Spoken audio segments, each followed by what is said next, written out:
Hello, hello, hello. This is the Vanilla JavaScript Podcast. I'm Chris Ferdinandi. Thanks so much for joining me. Today, I'm talking about what it's like to be a developer with ADHD. Let's dig in. So I'm pretty open about having ADHD. It causes some challenges, but it also gives me some superpowers. A handful of developers who are just starting to learn that they have ADHD asked me what tools and systems and approaches work for me. So today, I wanted to talk about that a bit. Now, standard caveat here, I am not a medical professional and this is not medical advice. This is all stuff that I've learned from reading, watching a ton of YouTube videos, and talking to other ADHDers about their lived experiences. So ADHD, or Attention Deficit Hyperactivity Disorder, is a shitty name for what ADHD actually is. An ADHDer doesn't have a deficit of attention. They have trouble regulating it. If something is boring, it can be really tough to focus on it. Easy tasks can feel impossibly difficult to get through. If something is exciting, ADHD brains will often do something called hyperfocus, where instead of not being able to focus, you actually over-focus on something and do a real deep dive into it and ignore everything else, like having to eat, having to use the bathroom. You just kind of tunnel vision and ignore everything else. So it's not a deficit of attention. It's trouble regulating your attention. ADHD also impacts working memory. In computer terms, you can think of this as RAM. You might have an amazing solid-state drive in your brain that stores a ton of information about stuff you find interesting, but you can only keep one or two active thoughts in your head at a time. ADHD affects emotional regulation. You might take criticism particularly personally, or be quick to anger or feel rejection, real or perceived, very acutely. You might crave validation and positive feedback. And as you can imagine, these things have a real big impact in a work environment with things like code reviews and stand-ups and performance evaluations and stuff like that. ADHD can cause you to ramble when you talk and go on lots of tangents. It can make you overwhelmingly hyperactive in crowds, like a puppy around new people, and crash hard after social interactions.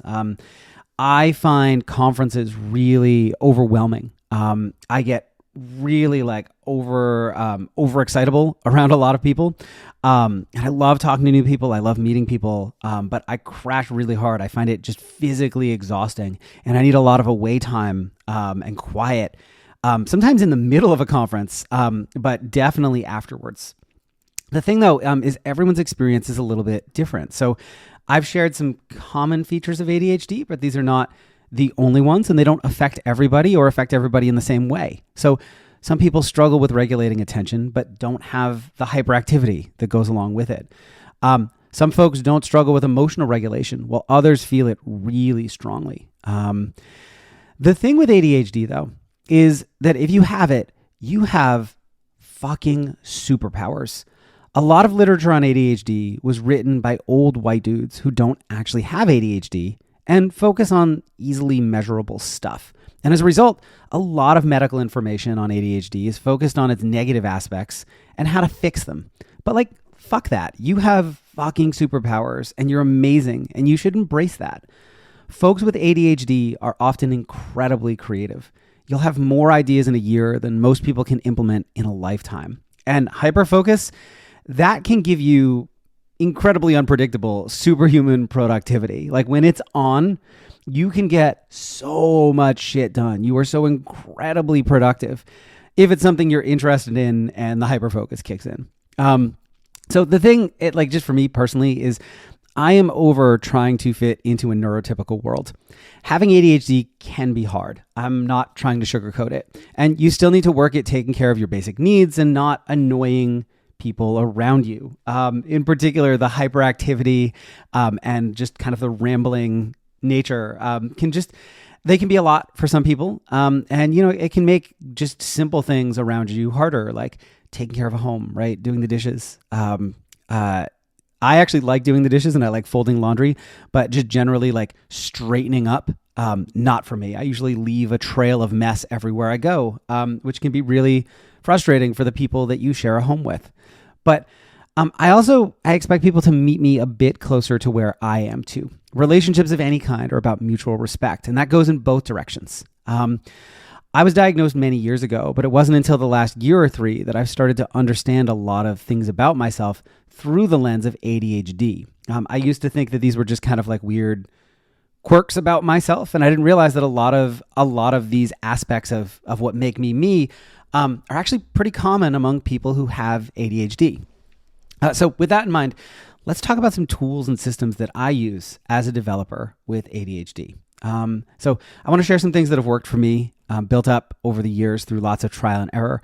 They may work for you and they may not. And they may work for you at a particular moment in time, and then stop working. That's very common too, because ADHD brains tend to get bored easily. Systems that work really well at first sometimes don't. And so what I want to talk about today are some systems that I've found work really well for me in the long term. I've tried a lot of things, and these are the ones that I seem to keep coming back to. So to-do lists. Of all the productivity hacks I've tried over the years, the only one that's really stuck for me is a simple bulleted to-do list. If it's not on my list, it just falls out of my brain. It's that like short-term working memory thing again. So any thought, task, or idea I have goes into my to-do list immediately so I don't forget it. I keep lists for various things, stuff to do around the house. Back when I had a day job, any work-related tasks had their own list. Daily newsletter ideas, because I have, again, more of those than I could probably write in a lifetime. Stuff I need to buy, like groceries and things like that, and so on. And every morning I scan through my list and add 3 to 7 things that I want to accomplish that day. And I usually don't get to them all. But this idea of picking like the top 3 to 7 items comes from this variation of Getting Things Done by David Allen. By this gentleman named Leo, I forget if his name's Barbuda or Barbuda, but his system is called Zen to Done, and it's like a really pared down version of Getting Things Done, where he talks about this concept of big rocks, and you want to pick like the big 3 to 5 things that you want to get done during the day. And then if you accomplish those, you can start to pick off some of the little things around the edges. So one of the questions I get around to-do lists is a to-do app or pen and paper. The truth is, I actually prefer paper. It makes things stick in my brain a little bit better. And I find it an easier medium to work with. I really like being able to like look at a physical notebook and see the things and cross them out. But I never, because of the ADHD, I never remember to keep it with me when I need it. So as a result, I use To Do by Microsoft. It's a cross-platform app. The only thing it's not on is my Apple Watch. I wish it was. But for me, it's the perfect to-do app, and it's free. And the reason why I love Microsoft To Do is that it does just enough. It's about as close to a paper, pen and paper to-do app or to-do system as you can get while still being digital. So it does just enough. It doesn't try to add a ton of distracting features. You can create lists and adds items to them. And tasks can have subtasks. You can set up due dates and get reminders. But the ultimate feature for me is this thing called My Day. You can add items from any of your lists to a special My Day view that includes just the stuff you want to do that day. So in the morning, I'll open up my To-Do app. I tap on all items and I scroll through and I swipe right on the items that I want to add to my day. And so I can just really quickly go through and build out, here's the big stuff I want to work on today, in just this one dedicated list that I can look at rather.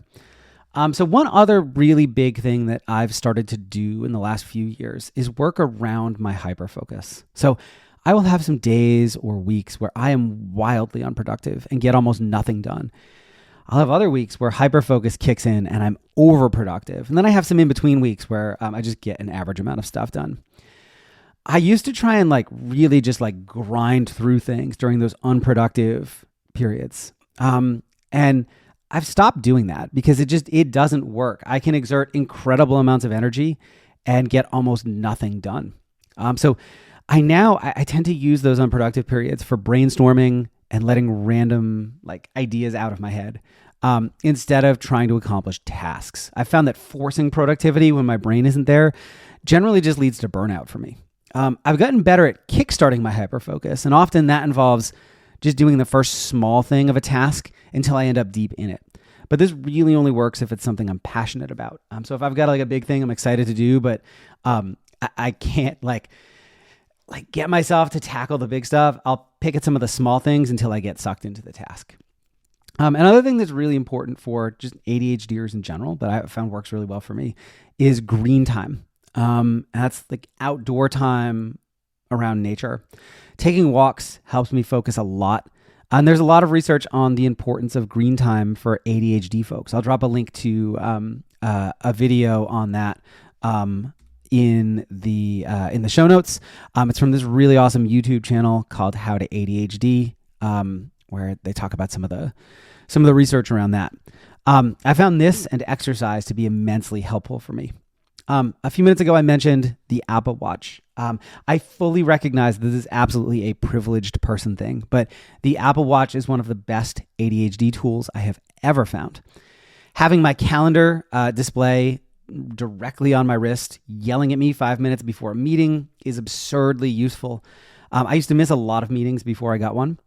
I also use timers for everything because, again, ADHDers have really bad short-term memory.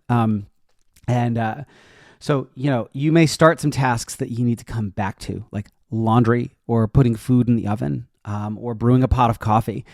And then you'll forget about it for hours. And so I set timers for that. So I'll set a timer to switch the laundry after an hour. I'll set a timer for 10 minutes to go take my food out of the oven, 5 minutes to go grab coffee from the pot I just brewed. A shitty short-term memory means that you forget stuff easily and little things can become big hassles otherwise. So for me, just timers on my wrist, always with me. You can use a phone for this too, but I find having it right on your wrist makes it a lot easier to actually do. One of the other things I get whenever I talk about this is people kind of asking themselves if they have ADHD themselves and how to figure that out. So in another episode, I'm going to dig into that a little bit and, some things you can do if you think you might have ADHD. But in the meantime, if you are a fellow ADHDer, I would love to hear from you. What works for you? What doesn't? What do you struggle with the most? Is there anything I didn't talk about that you'd like to learn more about? Over the last year or two, I found a huge community of ADHD folks on Twitter that have helped me understand myself better. And in a future episode, I'll be talking about that a little bit more as well. So that's it for today. If you want to finally master JavaScript, head over to vanillajsguides.com, where you can check out video courses and books I've written on a variety of topics. These are actually really great for ADHD folks. They are super short, super focused. They're going to get you in and out of a topic in an hour. So you're not going to waste 40 hours going through a big course. These are just get it done, get back to whatever you actually want to get done. And as a listener of the show, you can take 30% off with the code podcast at checkout. See you next time. Cheers.